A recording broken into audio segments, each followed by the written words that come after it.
Good afternoon students हम कर रहे हैं 6th क्लास का सोशल साइंस सब्जेक्ट हम कर रहे हैं, जिसमें आज हमारा छठा अध्याय है। छठा अध्याय क्या है? गांव का प्रशासन। गांव का प्रशासन बच्चों, आप जानते हैं कि गांव के जो लोग होते हैं, गांव में रहने वाले, तो गांव के लोगों का मुख्य व्यवसाय क्या होता है? गांव के लोगों का मुख्य व्यवसाय कृषि होता है। यद्यपि खेती के साथ साथ लोग दूसरे अन्य काम भी करते हैं, लेकिन मुख्य व्यवसाय कृषि होता है। गांव में रहने वाले लगभग सभी लोगों के पास अपनी जमीन होती है। कुछ छोटे किसान होते हैं, कुछ बड़े जमींदार होते हैं, लेकिन सभी के पास अपने खेत होते हैं। किसी के पास छोटे खेत, किसी के पास बड़े खेत होते हैं। तो बच्चों, हमारे इन खेतों की, जो गांव में हमारी जो भूमि होती है, इसकी सुरक्षा की व्यवस्था भी सरकार के द्वारा किस प्रकार से की जाती है? जैसे सरकार हमारे अधिकारों की सुरक्षा के लिए कानून बनाती है। हमने पिछले अध्याय में पढ़ा था ना, सुरक्षा के लिए जैसे सरकार के द्वारा मौलिक अधिकार हमें दिए जाते हैं, अन्य कानून बनाए जाते हैं।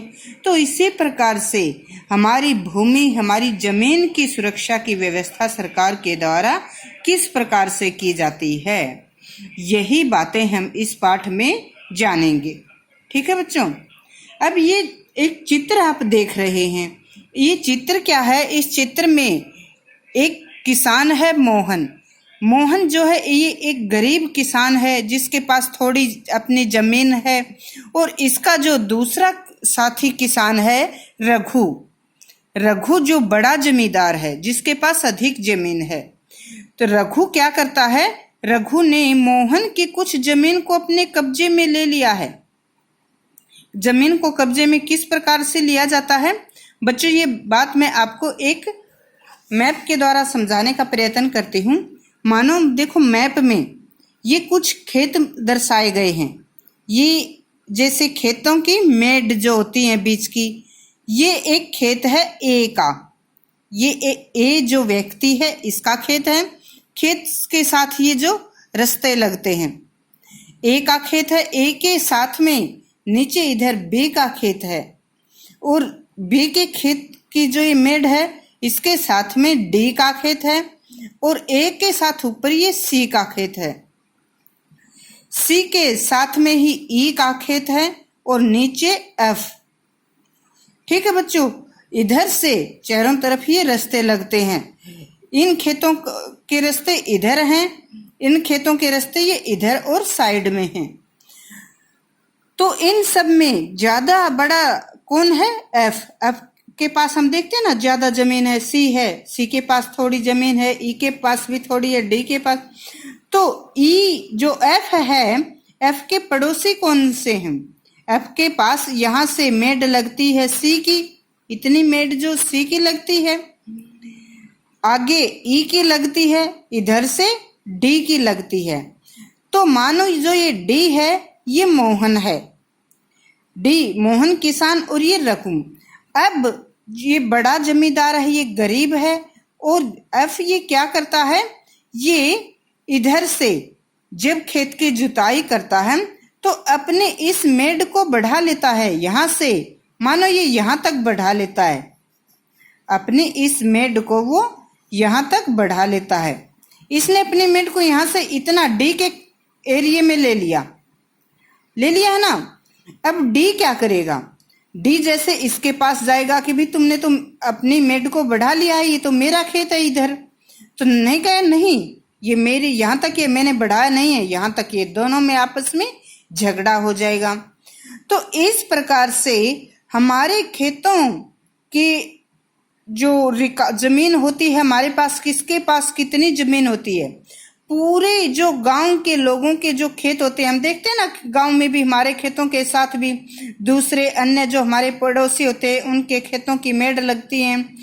तो बच्चों, इस प्रकार से जो पूरी जमीन होती है, इस जमीन की भी सरकार के द्वारा इसको सुरक्षा के लिए जो व्यवस्था की जाती है, ये किस प्रकार से की जाती है, यही हम इस पाठ में पढ़ रहे हैं। तो पाठ के आरंभ में हम देखते हैं मोहन एक किसान है और मोहन जो छोटा किसान है, थोड़ी जमीन उसके पास है।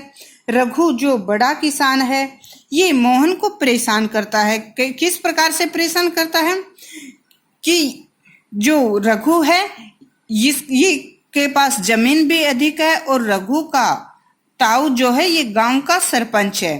तो इस प्रकार से ये अपनी मनमानी करता है और मोहन के किसान के में जो ये बीच में आप लाइन देख रहे हैं खेतों की मेड़ है, तो ये अपनी मेड़ को बढ़ा लेता है। अब जब मोहन इससे कहता है तो दोनों के बीच झगड़ा शुरू हो जाता है। रघु मोहन को चोट पहुंचाता है और मामला कहाँ जाता है? मामला जाता है पुलिस स्टेशन में। मोहन के कुछ दूसरे पड़ोसी जो मोहन को थाने जाने की सलाह देते हैं, पुलिस के पास जाने की सलाह देते हैं और इस प्रकार से मोहन पुलिस में जैसे अपने शिकायत लेकर जाता है। तो बच्चों, आप जानते हैं कि हर पुलिस थाने का भी एक अपना क्षेत्र होता है। ऐसा नहीं है कि हम किसी भी पुलिस थाने में जा सकते हैं। सभी जो पुलिस थाने होते हैं उनका अपना एक क्षेत्राधिकार होता है जो उसके नियंत्रण में रहता है। लोग अपने ही क्षेत्र वाले उस पुलिस स्टेशन में, थाने में अपनी जो रिपोर्ट दर्ज करा सकते हैं। तो इसी प्रकार से मोहन भी अपने क्षेत्र वाले थाने में जाता है और वहां पर वो क्या करता है? अपनी शिकायत दर्ज करवाता है। लेकिन जब थाने पर पहुंचता है तो थानेदार के पास जब वो पूरा मामला बताता है तो थानेदार क्या करता है? थानेदार उसे बड़ी बेरुखी दिखाता है और उसकी शिकायत दर्ज नहीं करना चाहता। देखो बच्चों, जैसे कि इसमें दिखाया गया है कि मोहन लिखित रूप से अपनी शिकायत देना चाहता है, लेकिन थानेदार बड़ी बेरुखी से दिखाता है और बेरुखी से कहता है कि उसके पास इन छोटी छोटी शिकायतों के लिए, जांच के लिए समय नहीं है। तो ये सब बातें उसके किस व्यवहार को दर्शाती हैं? ये सब बातें पुलिस के भ्रष्ट आचरण को दर्शाती हैं। उनके जैसे भ्रष्ट हो गई हैं, रिश्वतखोरी की आदत हो गई है। तो इस प्रकार से ये हमारे प्रशासनिक के भ्रष्टता और रिश्वतखोरी की आदतों को दर्शाते हैं। परंतु मोहन के जो अन्य साथी उसके साथ जानते हैं, वे भी मोहन का पक्ष लेते हैं और दबाव में आकर अंत में थानेदार को रिपोर्ट दर्ज करवानी पड़ती है। अब बच्चों, आप ये बताइए कि थानेदार किस प्रकार से ये जांच करेगा कि रघु ने वास्तव में अपने खेत के म्याद को बढ़ाया है या नहीं, अपनी खेत की सीमा को बढ़ाया है या नहीं, ये जांच किस प्रकार से की जाएगी?